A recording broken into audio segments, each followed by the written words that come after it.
So Military Wives, which is the new film by Peter Cattaneo, who of course has directed many things, but most famously Full Monty, which it's weird now because we all remember Full Monty as being a huge hit. Okay. Yes. When Full Monty was first screened, nobody had a sense of how big that it was going to become this great big, Oscar contender, that it was going to be something that was an international phenomenon.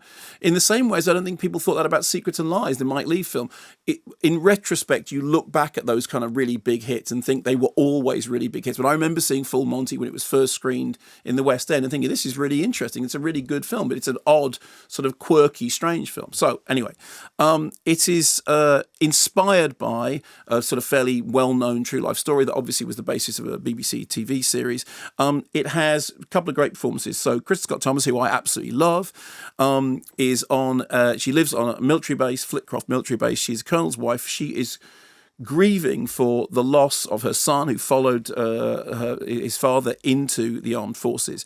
And her husband, is played by Greg Wise, is increasingly sort of estranged from her, and he is going back out on another tour of duty, back out to Afghanistan. She's decided that she's going to throw herself into being more involved in the social committee for everyone who is back on the bases, whilst their partners, so these are partners of service personnel, are out on tours of duty. Sharon Horgan is Lisa, whose partner has recently been promoted, and she now finds herself in charge of organising what's traditionally, coffee mornings or potluck sessions or walks in the country. And it's described as it all sounds a bit Little Women, until somebody says, well, why don't we try singing? And the suggestion of singing somehow catches fire.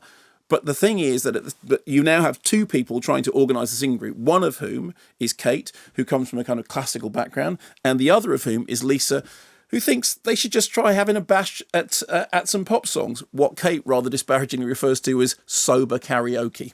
So why don't we... Sorry. Go ahead. No, go ahead. Okay. Thanks very much, Lisa. That's lovely. So today's practice is going to focus on something called count singing. Now, don't panic. It's a very easy exercise to help us with pitch and rhythm without having to learn lyrics. Why don't we just sing a song? Just because this is just how I learnt it at school. So, 1, 1, 2, 1, 1, 2, 3, 2, 1, 1, 2, 3, 4, 3, 2, 1. See? It's very easy. All together now. 1, 1, 2, 1, 1, 2, 3, 4, 3, 2, 1, 1, 2, 3, 4, 5. No, sorry. No, there's no 5. No 5. I know you're going to... we haven't talked about this. We haven't. We've not discussed it at all. We haven't discussed we genuinely haven't. I'm not saying that ironically. We haven't. But I know you're going to like it because Why? while you were describing it, you were smiling.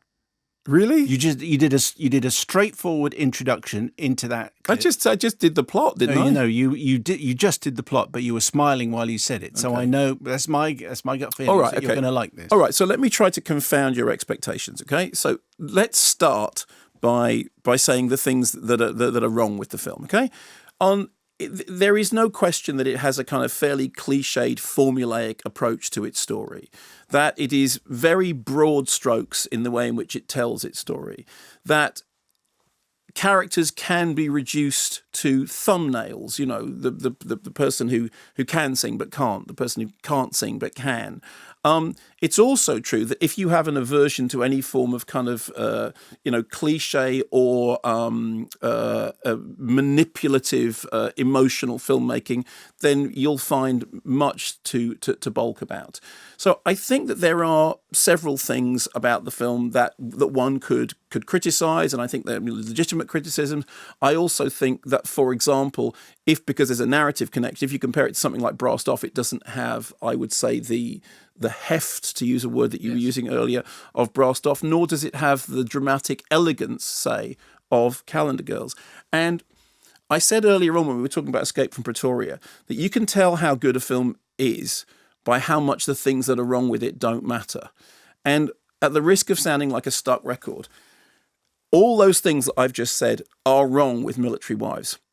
And I don't care. There you go. Boom. And the reason I don't care is because I've seen Military Wives twice now, okay?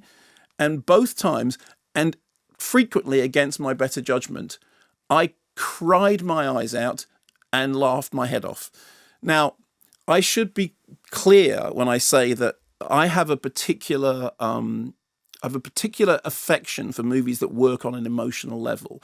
I've always thought that thing that I think it was Roger Ebert, who I've credited with saying it, is that, you know, cinema is a machine for creating empathy. And I think that one of the problems with responses to cinema, particularly, you know, a kind of analytical, academic, critical response, is that, you know, when I was talking about Portrait of a Lady on Fire, I quoted the Celine Sciamma thing about, you know, she said it was a manifesto about the female gaze. And I said, but when you're watching it, you don't think that. What you think is you're watching a slow-burning love story mystery. In the case of this, I think it's very easy to imagine. I mean, there are certain key sort of things, like, for example, I cannot hear anybody singing 2 lines of Cyndi Lauper's Time After Time without it's just like a pierce to my heart, because that song has a particular significance for me that is purely autobiographical, in the way that, you know, a certain pop song, because of a certain period in your life, will stick in your heart and nothing will ever shake it. When I was reviewing, you know, Mamma Mia, I said those songs, that they're indestructible, doesn't matter what you do with them. The thing with this is, firstly, it has 3 things going for it. Firstly, the script by Roseanne Flynn and Rachel Tunnell, who are both very good writers, has details in it that just get under your skin. Little details about the lives of people living with their partners on tours of duty. Little phrases, little just small details amongst this broad stroke characterization. Somebody packing away their partner's belongings for the length of time that they're away. Somebody asking, how do you cope with it? Do you just not talk about it, and then being greeted by silence? Those little details gave it just enough grit to get under the skin. The second thing is the performances are good. It's a very good ensemble cast, and it has at the centre of it a dynamite chalk and cheese pairing of these, you know, 2 characters who are absolutely kind of, you know, antithetical. And one of them is, you know, uptight, and nobody does brittle quite like Chris Scott Thomas. She does a great job of it. And Sharon Horgan is very, very good as Lisa, who's kind of much more sort of free thinking.